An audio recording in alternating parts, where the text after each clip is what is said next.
Right, we have quorum, right? Yep. Okay. Good morning, everybody. Unfortunately, Kevin and Nick could not join us today. I think Kevin's on the left coast and Nick is feeling a little under the weather, but I think both of them are calling in. There's Kevin. How you doing, buddy? Good. See everybody. Couple of quick notes today. We're going to be doing a tour. After this, I think it'll be a little bit of a shorter meeting, and then Paula and her team are going to give us a tour of the Fuse, which I think is going to be really exciting. It's a great facility. Another reminder to non-EDC attendees in the room, comments and questions during our session are reserved for EDC members and presenters, so keep that in mind. Much appreciated. I'm going to start with the business of approving the minutes from our June meeting. Can I get a motion? Sure. Can I get a second?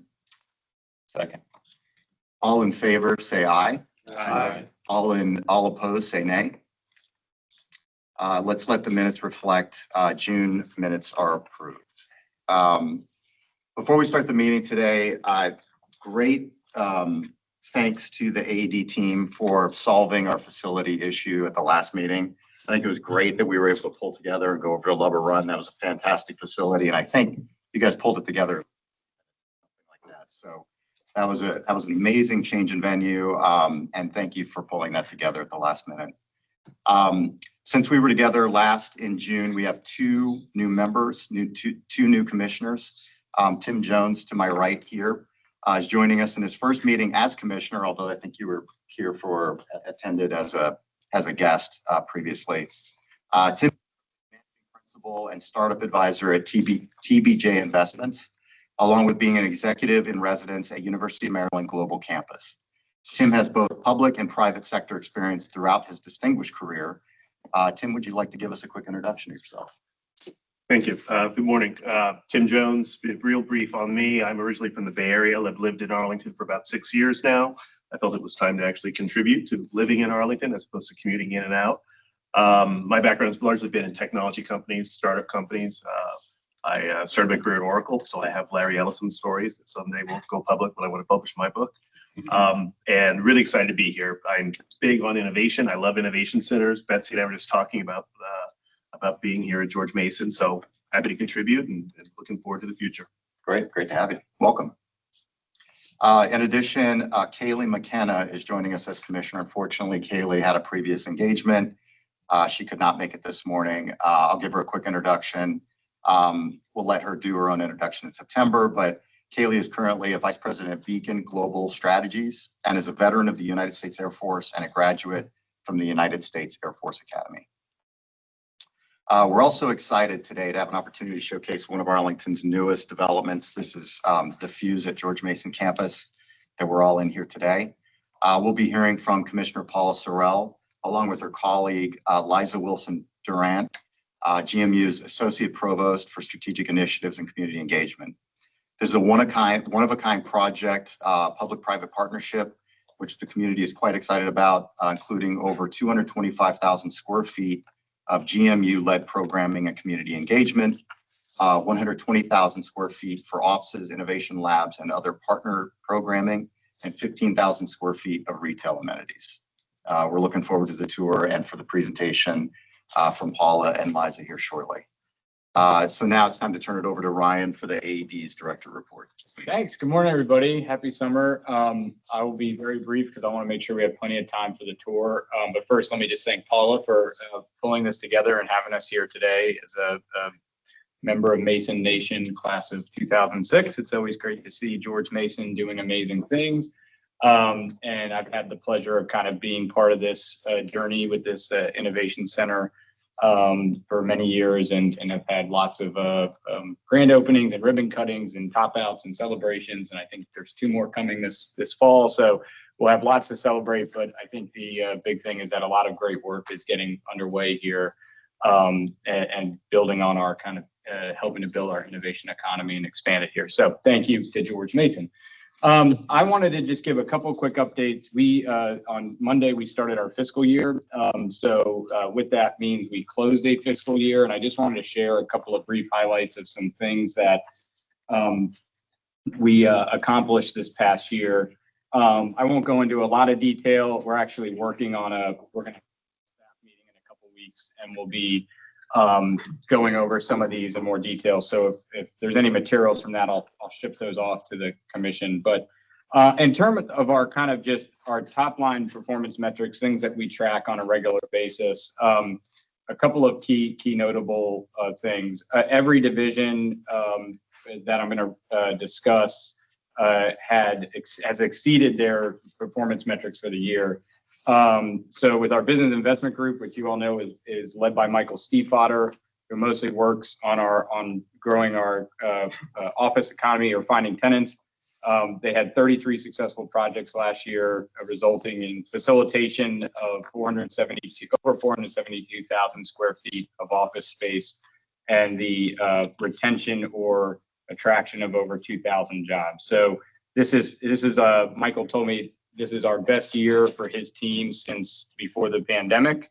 And we're actually very excited because we just looked at the Q2 data for office vacancy, and it has declined for the first time since 2023 by a whopping 0.5%, but we'll take whatever we can get. The arrow is moving in the different direction. So Small W. yeah, exactly. Yeah. So we will continue to monitor that, obviously, but Michael told me yesterday that there's been it's due to a lot of small leasing, just a lot of, to use a baseball term, singles and doubles that are happening, both that we're helping to facilitate or just happening in the market. So we're really excited to keep this momentum up as we go into the new fiscal year. ACVS had a absolutely banner year, despite some slowdown in the last half of the fiscal year, and even a much greater slowdown in the last month or two. But they facilitated over 35,000 room night stays in Arlington. And when you consider that is directly generating TOT tax revenue, that results in a pretty significant revenue number. So the sales team, which is made up of our colleagues, Portia and Roxana, that's just two individuals. And we're actually adding a third person to that team in this fiscal year. They just were traveling all over the country. They're currently all at a forum in Las Vegas to bring more group tour and leisure tour here. So they're doing an excellent job with a very, very tight team. And so we're really excited about that. Our Biz Launch team had over 709 consultations in this year, and there was 288 unique businesses, new clients that we engaged with. That's not including the thousands of, or I should say hundreds of folks that come to our events and workshops throughout the year. But Tara's team, actually this year we're looking to throttle back on the number of events they had. I think they had almost 1.5 events a week. I mean, that's pretty insane for a team of 6. But we're really excited about the work they're doing. And then finally, we'll talk more today about Mark McCauley's and the real estate development group with the 3 conversions that are in the pipeline that are going before the board in July, which is over 900,000 square feet of office space being taken off the market. That's about 2% of the office market. And when we looked at what potentially might be in the pipeline for the remainder of 2025, we think there's about another 2.5%. And so that's a pretty significant amount of office space that we would be taking out of service that is obsolete and not ever going to release. So we're very excited with the progress on that. I know we'll talk more about that, so I'll leave that there. And then finally, just beyond the metrics, just a couple of key initiatives that we've moved forward on this year and/or launched. Our Innovation District and National Landing, that project led by Michael and his team, continues to move forward. We launched the Tech Launchpad International Soft Landing program this year. The Tourism Improvement District initiative continues to move forward. We plan to bring that forward to the board in the fall. We are about to conclude a full marketing and communication strategy. We hired an outside firm this year to do a complete study of how we communicate in our audiences and how we use our brand. So that'll be implemented this year. We've expanded our arts grants this year with one-time funding from the board. We created a new arts placemaking grant, and we successfully administered that, and awards have been made. And we did a lot of stuff in response to the federal policy shifts that we've been seeing. Particularly, we hosted a job expo with the Leadership Center of Arlington earlier this spring that brought over 500 people together to kind of help do everything from resume building to headshots to engaging with employers, some of whom are in this room. So we had a very busy year. I want to thank the team who has worked. We are at almost full staff. I think we have 2 vacancies right now, just as a result of some one retirement and 1 position we're about to recruit for later this summer. And so with that full staffing, we're able to accomplish all this. And so the team has done an excellent job. Everyone's been working extremely hard. And we're going to try to take a little bit of downtime this summer to get everybody recharged for the rest of the fiscal year, the new fiscal year. But with that, Mr. Acting Chair, that's the director's report. That's great. Thank you. Question, the 900,000 feet that you mentioned, does that factor into the drop in vacancy? No, not Okay. yet. Yeah. Great. Good news. Next on the agenda, we did have the commercial vacancy. Nick and Matt. Unfortunately, Nick, I think you are without voice this morning, is my understanding. And Matt has not joined us. So I don't know if there's any update for that. Yeah, I'll take it, Brad. Good morning, everyone. Sorry I can't be there in person. I am calling in from not so sunny San Francisco right now. And so we have 2 action items. We distributed 2 letters to put in front of the board. Hopefully everyone has had an opportunity to review. And so I'll keep the summary brief. The main event here is really showcasing the Fuse and GMU today. But just as a kind of table setting here, since the board passed its adaptive reuse and a CMRI policy back in November of last year, the July board meeting is really the first meeting where there's going to be meaningful board action relative to CMRI initiatives. As all the commissioners know, this has been a major priority for the EDC over the past 2+ years. As Ryan had alluded to, there is a very promising activity. And so at this July board meeting, 2 initiatives are going to be heard by the board. One is important amendments to the signage ordinance, which we think will go a long way in terms of making the community more business friendly and helping businesses showcase their brands in the physical space. And there are currently 3 adaptive reuse applications in front of the county, 2 of which are going to be heard this month. And so the purpose of the letters is really to make sure that the county board appreciates that these continue to be very important initiatives for the community and strategic priorities for the Economic Development Commission. So with that, I'll pause and see if there's any questions. And Brad, at some point, we'll turn it over to you to hold a vote on both letters. Any questions? Should we go ahead and vote on those now, Kevin? Yeah, maybe we'll motion and see if there are any comments, and then go ahead and take a vote if there are no questions or comments. Okay. So why don't we do that for the signage letter? Why don't we hold a vote? All in favor, say aye. You have to ask for a motion first. Oh, may I ask for a motion first? Motion. And a second? Second. Okay, all in favor, signage, Any discussion? any discussion, sorry. All right. Right, this is Bob's rules. Yeah. Any discussion? So all in favor, say aye. All against, say nay.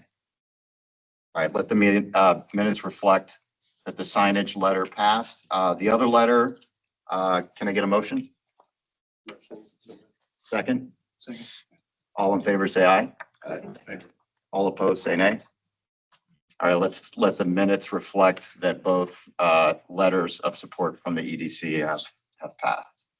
I did get a note from Kate. Thank you very much. Let's acknowledge County Board joined us this morning. I apologize. It's okay. So I Good see you morning. again. Good morning, Brad. Good morning, committee. How are y'all doing? Good. Yeah, it's bright and early. And I was reminded as I walked in, I said, wow, JD, you're here again? As you can probably tell, I like to be in person and observe. But I just want to thank the entire GMU team and, Paula. I know you've been out on travel a little bit, but and Liz, thank you for being here. This is just an amazing venue. I've toured it a couple times, so I probably won't be around for the tour. But for those that have not been to this state-of-the-art facility right here in the heart of Arlington, it's just, you should stick around and tour it if you have not. To what was discussed in some of those initiatives that we're going to have before us on the board, I can tell you that I'm all in the affirmative, right? So that's, at least you'll know that won't be any, there may be some discussion on the board, but I'm in full support. So thank you for the letter. I am looking forward to more initiatives, especially coming out of the CMRI platform here in Arlington, ways to kind of fill those voids in our commercial vacancy spaces. But thank you, Ryan, for all your leadership. We know you have a good pot of money here, or at least AAD, almost $700 some thousand for this fiscal year, which the board allocated, you mentioned, to do some great work. And we're looking forward to that work. I also just want to take a second, and I think if you haven't already done so, there should be 2 individuals here who we appointed to the board, to the commission last month. Are they here? Yeah, Tim's here. Tim is here. Has Tim already gave comments? Yes. He did. Well, I'm sorry, that was a little tardy. I just want to welcome you as well on behalf of the board, being here, and impeccable background resume. So looking forward to great things. That being said, I'll keep it short. We're at a very a time, I think, in our community and time in business where we talk about innovation. There's a lot of large ideas, but the way I kind of operate, I tell folks, let's figure out ways to get to yes and make it happen, right? And I think the group of folks that are here and what you've been doing, again, is just stalwart, and you have my full support. So let's continue to push. Kevin, I wish I was kind of out there in San Francisco with you. And Nick, I'm sorry you lost your voice, but hey, we are here. And again, thank you all. If you need to reach out and speak to me about anything as your liaison, please do so. I'm kind of hands-on with all my commissions, our commissions, for a number of reasons. Because you don't know if you don't what you know if you're not there in the room. And I love to be in the room. I may not say a lot sometimes, but I'm strictly observing what's happening, right? So being a part of this commission, being engaged in this commission, is critically important to what we're looking at here in Arlington. So with that, thank you, Mr. Acting Chair. Something I like don't know if you're acting chair, if the chair is on the screen, but I know.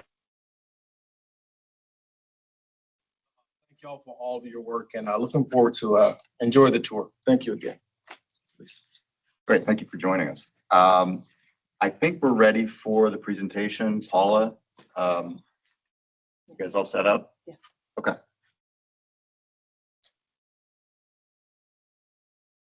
I guess I'll put this one.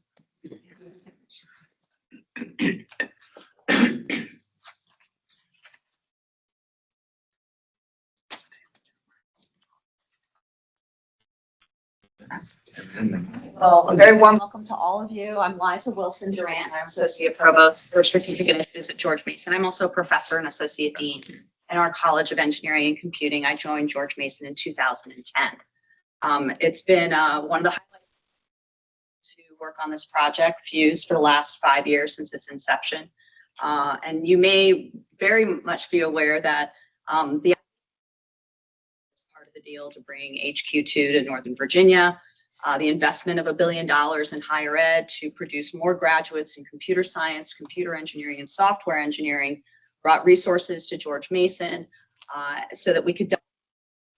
We're already the largest producer of tech talent in the Commonwealth of Virginia, already leading the numbers in those majors. So doubling that meant that we need more space, more faculty, more resources to support those students, but not in those majors, but also pursuing work in digital innovation, which is what our employers are really seeking. So it's not just those three majors, but thinking about how to support students studying data analytics, cybersecurity, cloud computing, all of the things that we're concerned about now, AI.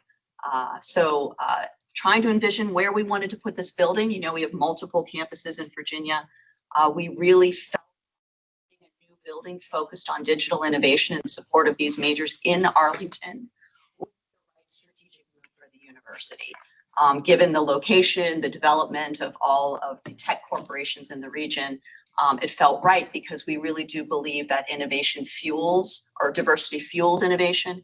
And so we wanted to bring a variety of partners together in a building, not just students and faculty. So along comes our vision for Fuse. It's a P3 project. So the partners are the Commonwealth of Virginia, George Mason University, and our philanthropic donors, and the third partner being an entity known as Mason Innovation Partners, which is really Edgemore, which is the developer arm of Clark Construction. The building was built by Clark. So working together, we started to envision a space where we could really accelerate innovation. So there's students, there are faculty, there are industry partners, there are small partners, entrepreneurs, and Paul will talk about that, as well as larger partners. And they're engaged in many different ways. And so we wanted to create spaces where these different types of partnerships could flourish. So yes, but also labs, which I'll mention in a moment, and many, many collaboration spaces throughout the building. So as we thought about the design, if you know something, and all of you probably do, about innovation districts, we traveled around and looked at innovation districts across the country and the innovation buildings within them that academia was trying to produce, and looked at what was working well and wasn't working well. And we noticed that many of these buildings would have a university on the first few floors, and then the industry tenants would be on the top floors, and they never met. And we heard how discouraged folks were about the partnerships really weren't coming together. They might see each other on the elevator, and maybe they even saw each other more often down the street than they would in the actual facility. So we designed the building to have George Mason and industry tenants on every floor together, with a lot of industry or a lot of collaboration space in between, beautiful spaces that you'll see that help bring people together.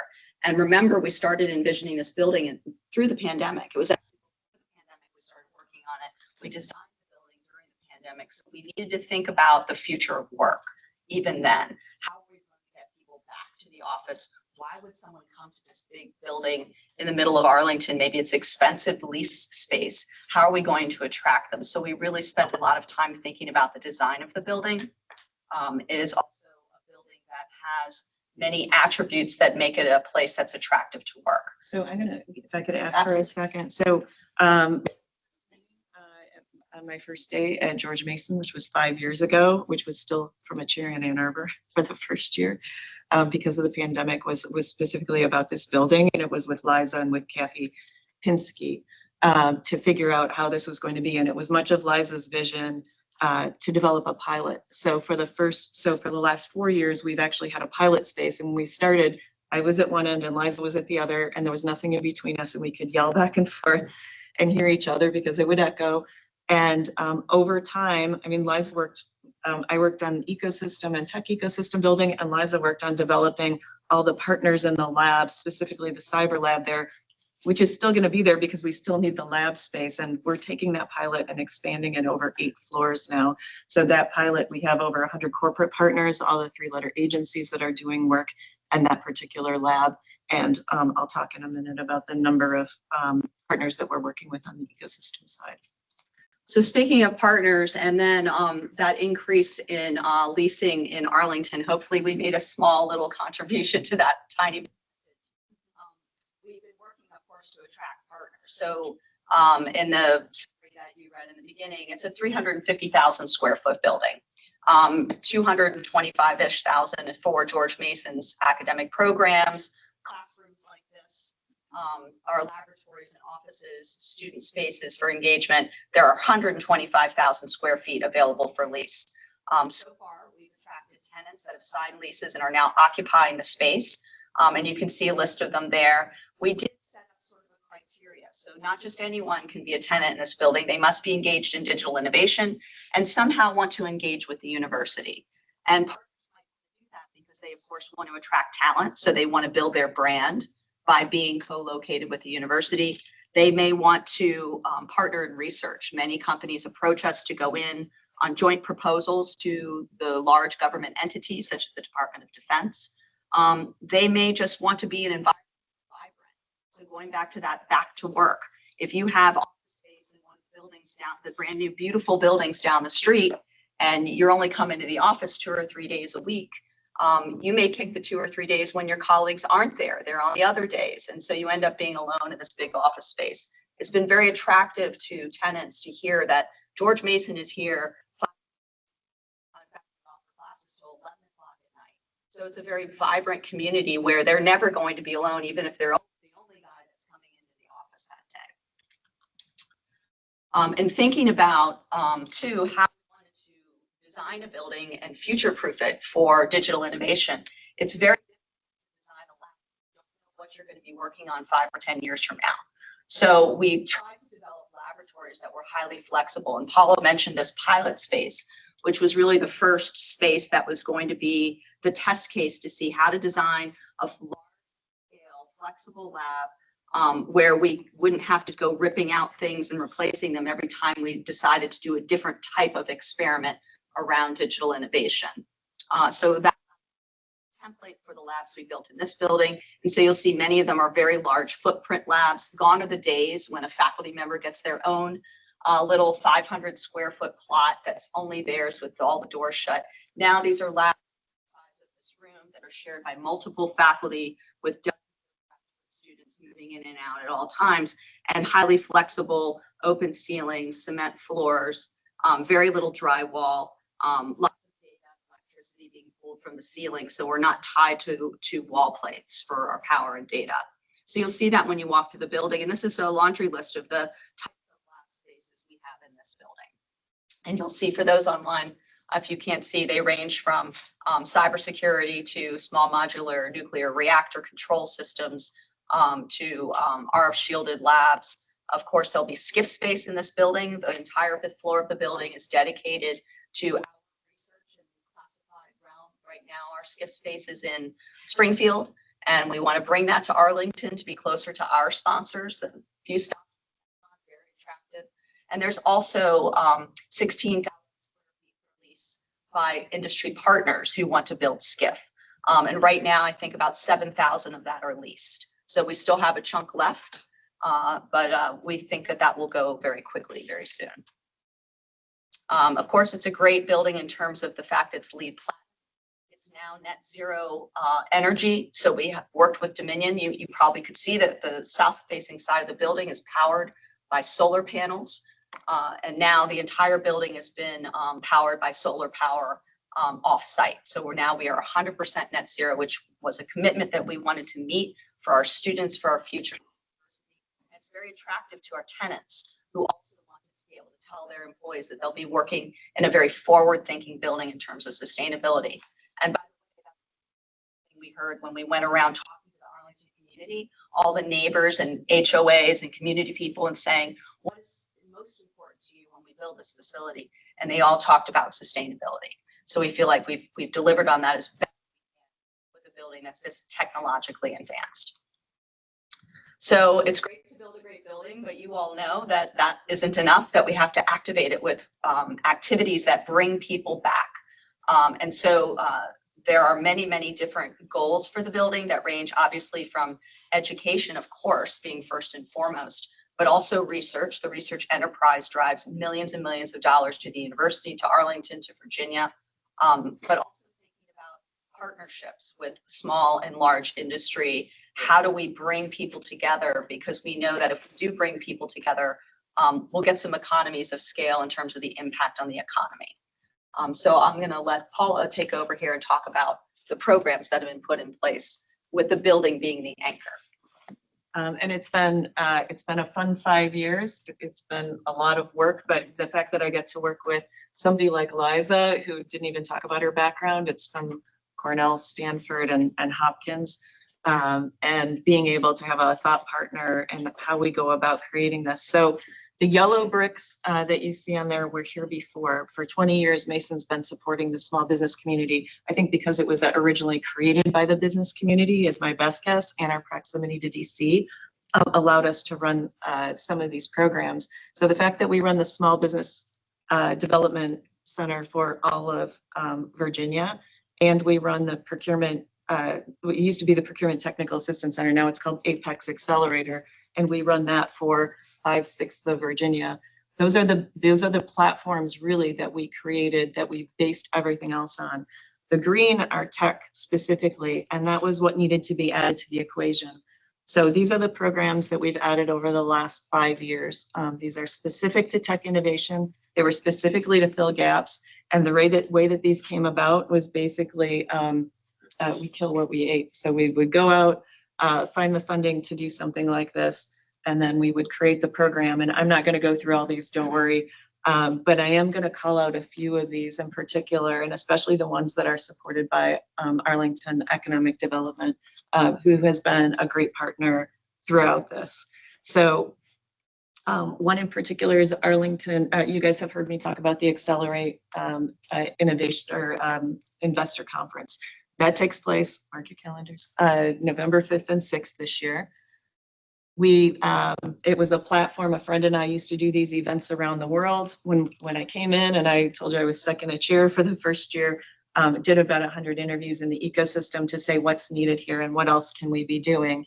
And the need for early capital, particularly Series A capital, was a big one. So we used a lather, rinse, repeat type of program that we had created out of Clean Tech Group, which is based in San Francisco. She and I were co-managing directors. She's been on contract with Mason now for going on 5 years. We're about to deliver our 5th one. This year, we're expecting between 500 and 600 people. We showcase up to 50 companies. We think we'll probably have about 50 this year. For the first year, we're opening it up to companies specifically in the dual use space that will be showcased. So it gives Ryan and his team an opportunity to hunt and maybe attract some companies to come here that will be pitching for funding. And we bring investors from around the country. These are past relationships that we had. And I just came back from 2 consecutive trips to Silicon Valley to bring in, and Kevin Yam, while you're out there, any VCs that you find that would be great to bring to our event, please recruit them. So that's one, and we hold it here in Arlington. We know from experience in doing these events, we have to hold it near a major airport. There are obviously lots of reasons for people to come here, and the National Venture Capital Association is based in Arlington, so that helps us too. On that, the Fairfax County said, we love this program. We would like to see more quarterly events for maybe seed funding. So while this, the annual investor conference focuses on Series A, we needed something quarterly. We needed to get the ecosystem together more. So we do host a quarterly breakfast series, and we have, it's all of Virginia, all of Maryland, and all of DC that are welcome to participate, similar to the other conference. This one is smaller. We can hold up to 200 people, and we've been sold out every time that we've held it. So on the annual investor conference so far, the numbers are pretty big. The companies so far have gone on to raise $87.4 million in total.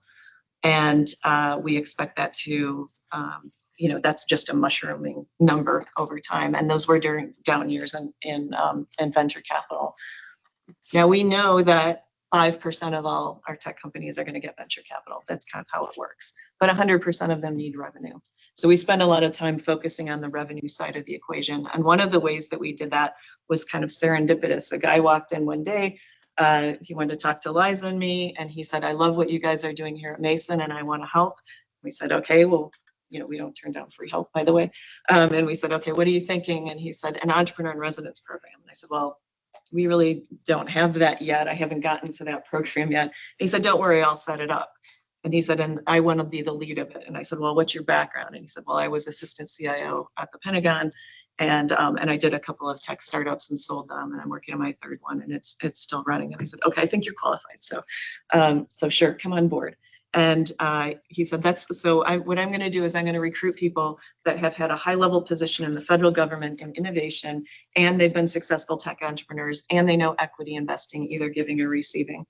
And I said, wow, that sounds like a unicorn. So we recruited 5 unicorns. So we have 5 people that fit that bill. They worked across federal government, and they're to help with the largest customer, but also they know how to get business customers as well. And we see that as a big focus, especially as we know that Silicon Valley in particular is interested in leaning into dual use, but also that we know here that it's an important part of sustainability for companies in general. We look at the Arlington campus, and we have a very small incubator here. And by the way, we just had a company that we have in the incubator world. We say you graduate with a big G or with a small G. Small G means like, sorry, it's not working out for you. So we've had a couple that have graduated with a big G, and we now, just like as of 2 weeks ago, have some space here. We connect all the Mason Enterprise Centers, which is what we call the incubators, and you can see we have them throughout Northern Virginia. If you come into one of our incubators, you get access to our group health insurance. So as a tech startup, it helps reduce that cost. You can get access to our Paychex payroll support. We also have support for tax help and finance, marketing, and there are a number of other services that you can participate in. And we also have like masterclass types of CEO roundtables that we run at our incubators. Recently, Arlington, by the way, our economic development was our supporter for the Entrepreneur in Residence program, and that has had exponential impact. And now that we're actually in this building as of June 1st, we're starting to see that explode in a big way. Stay tuned for a couple of really big things that I can't announce yet, but I'm looking forward to it. We have a couple of other, right now we're working on a Mason Innovation Marketplace because we know that we need to not just rely on federal grants, and I work with a team of people whose main job is to help people develop business models. So we're working on some business models. We're working on an innovation fund. We have some dedicated Mason alum, and I have a fantastic board, and they have wanted to create a fund for some time. I held them off because I wasn't quite ready to get there. And by the way, in a prior job, I ran entrepreneurship innovation venture capital for the state of Michigan.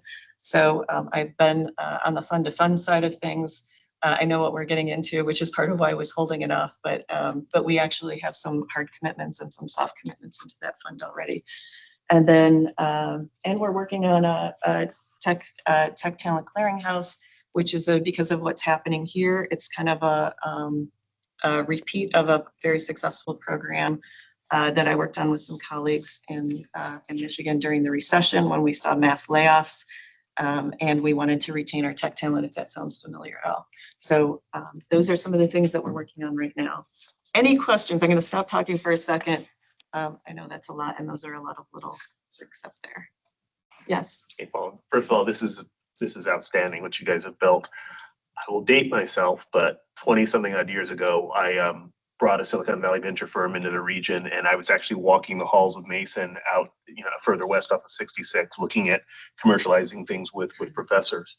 So the question I have is, knowing the behavior of Silicon Valley venture firms, where it's cyclical, right? They'll stay close to home, but when the markets get more competitive, they look at these other regions and say, oh, look, cool things out there. Let's fly in and invest.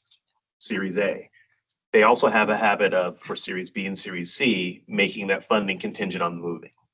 So have you thought through, to be blunt, how do we put in place poison pills? Yes. So that when those later stage investors come around, sniffing around, looking at these cool innovations, there's enough critical mass to keep the companies headquartered in Arlington. So less poison pills, more vitamins, to be able to make that happen. And that was kind of what we were thinking about from the beginning, because I had the same problem in Detroit, was doing that. I've also worked in Atlanta and Miami, so not just Detroit, but the issue was same thing. We were having the same thing as once Series B came around, they would come in, they would pluck them out, they would move them.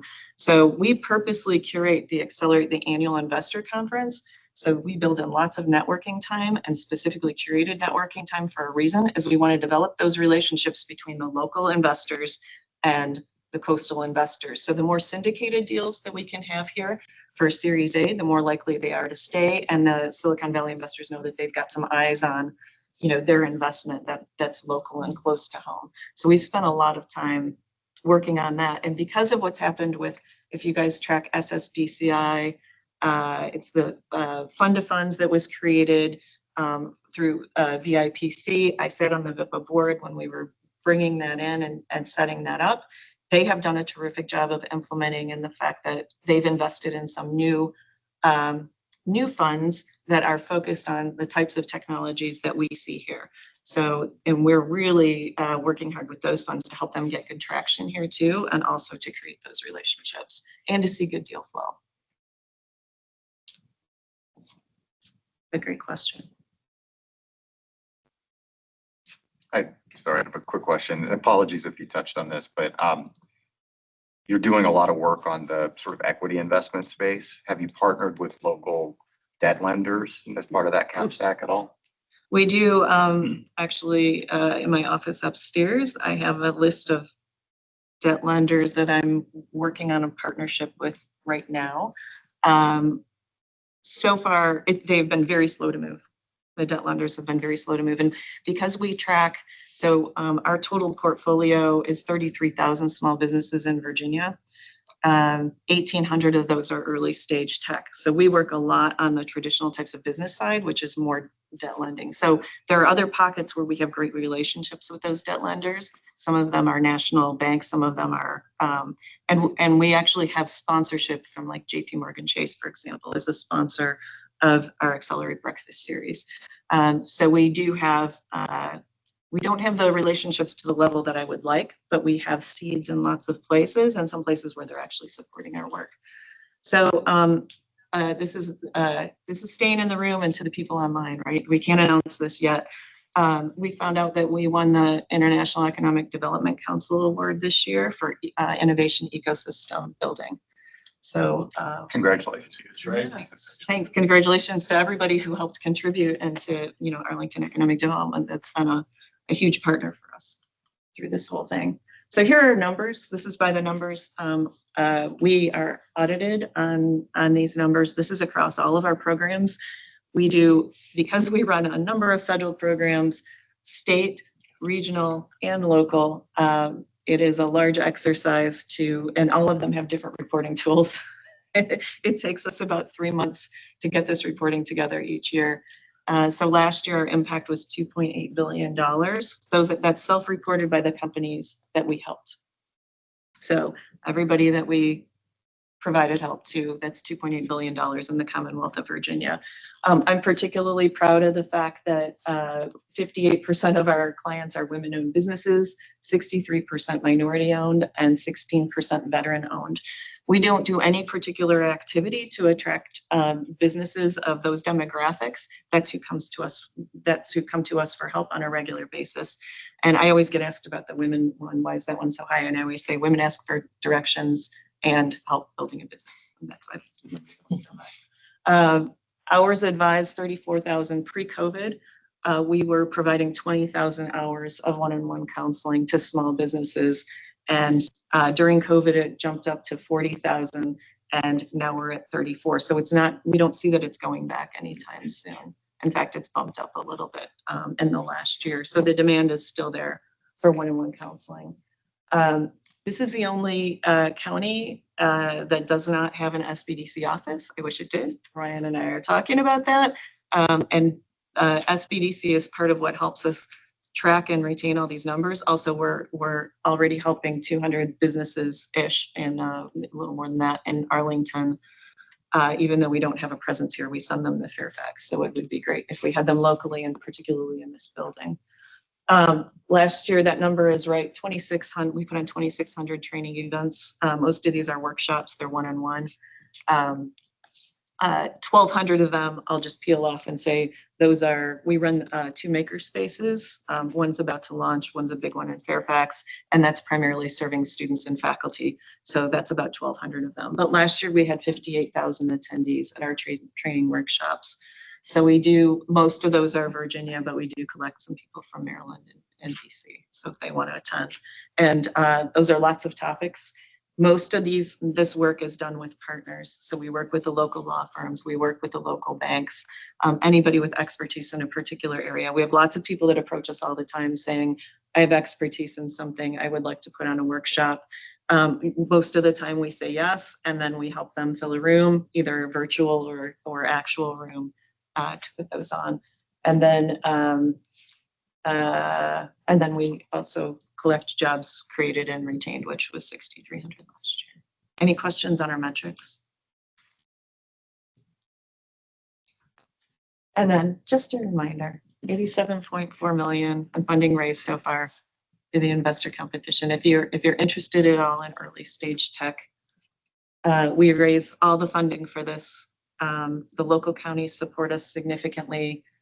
The state sometimes supports us, and we have about 28 corporate partners that we bring in to put on this event. So we know what a big fancy investor event has to look like. We do it for economic development reasons. We're not a for-profit here, and we don't make money on this. In fact, every year we hope we raise enough money to do the next one, and we raised enough money to do the next one. And that's it. That's my list. So any other questions on this? Yeah.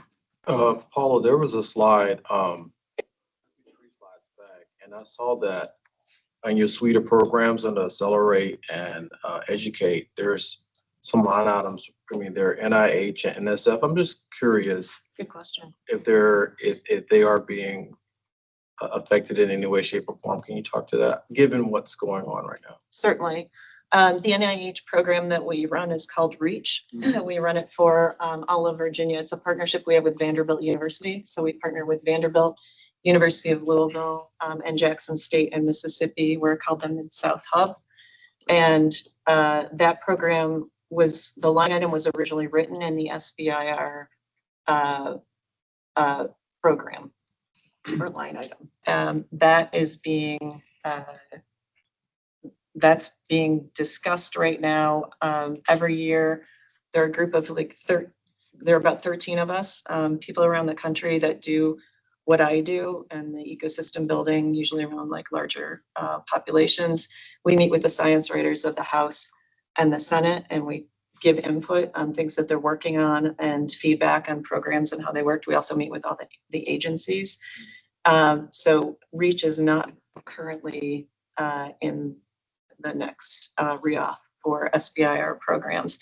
It could be put back into NIH, and that's something that we're trying to make happen right now. So part of what we do is advocacy for these types of programs.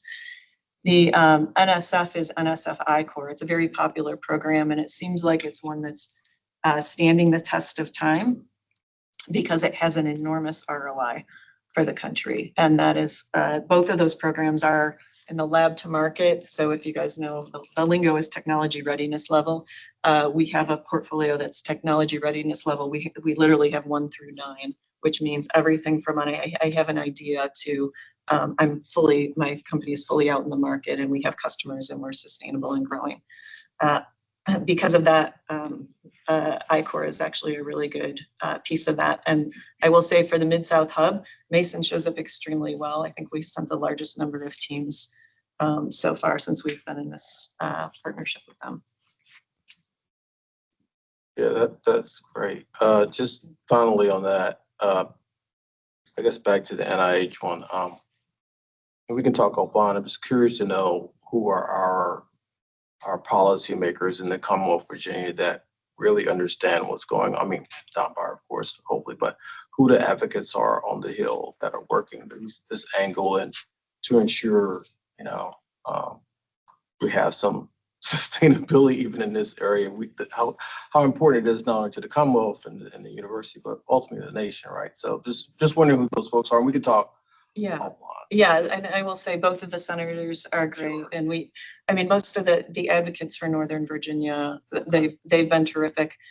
We do Hill visits twice a year, and it's usually me plus a couple members of my team that go out with, and we have a great representative for the in Mason Government Relations, Carrie Bolognese, who's been around. He knows the stuff. So, yeah, we put in a lot of shoe leather miles on the Hill, making them aware.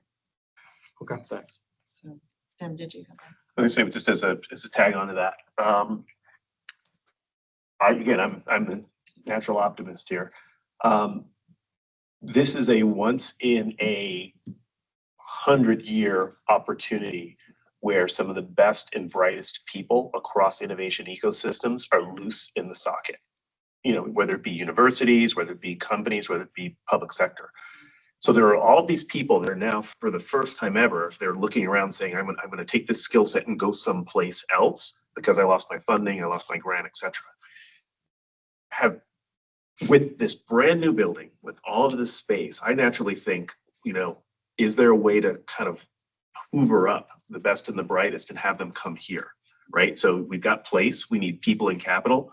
The people are loose for the first time ever. Is there almost for lack of a better phrase, an innovation refugee program? You could essentially market to get people to say, look, I don't know what I'm going to do in my next step. I've left NIH, I've left NSF. The world is unsure, but I've got this skill set. And is Mason a place that I could go and take my skill set and just see what happens? So I would love to talk to you more offline about that and some help thinking through that. The playbook I'm using right now is the same one I used in Detroit because it was the largest concentration of mechanical engineers in the country that were all laid off around the same time. And I'm seeing a lot of the same patterns. We had talked about this in this meeting before. So that last light green brick is that. Okay. So, but it could probably have more legs and more arms and more brains around it. So I welcome any help. And I would add on to that, it's not necessarily tech talent, it could be tech adjacent. A lot of subject matter experts who are also dispersed, who don't have technical skills and background, but they have huge insight into problem areas and challenges that agencies are facing that technology could be leveraged to solve. 100%, Janetta. Yeah, I was a graphic designer to start. So, and got a couple of business degrees along the way, and then found tech companies and did a bunch of tech startups, and those sold, and that went well. And then I got into policy during 20% unemployment in Detroit just as a fluke, and then ended up at a university because I realized what huge economic drivers universities are and how you can use it as a platform. And I was not looking for a job when I took this job, but realizing that George Mason is these programs, the federal programs that we run, there's no place else in the country where all of these are under one umbrella, not just under one university, but under one umbrella in Mason Enterprise, which is the 200 people that I have the honor of working with every day and overseeing. We already have this concentration, and it is such a powerhouse. And the fact that we are right over the Potomac from the world's largest customer, there are so many things that are aligned with us. And yeah, I don't want to lose that tech talent either. I know what that looks like. And I know how hard they are to retain and what an opportunity it is. So not all of them are going to become tech entrepreneurs. In fact, a lot of them don't have that training, but some of them do. But a lot of them have skill sets that could advance our tech ecosystem in a very significant way. And I want to make sure that we gather as many of them as possible and attach them to companies. So point well taken. Any other questions? So I think we're ready for the tour. Correct. Okay, and thank you for the presentation.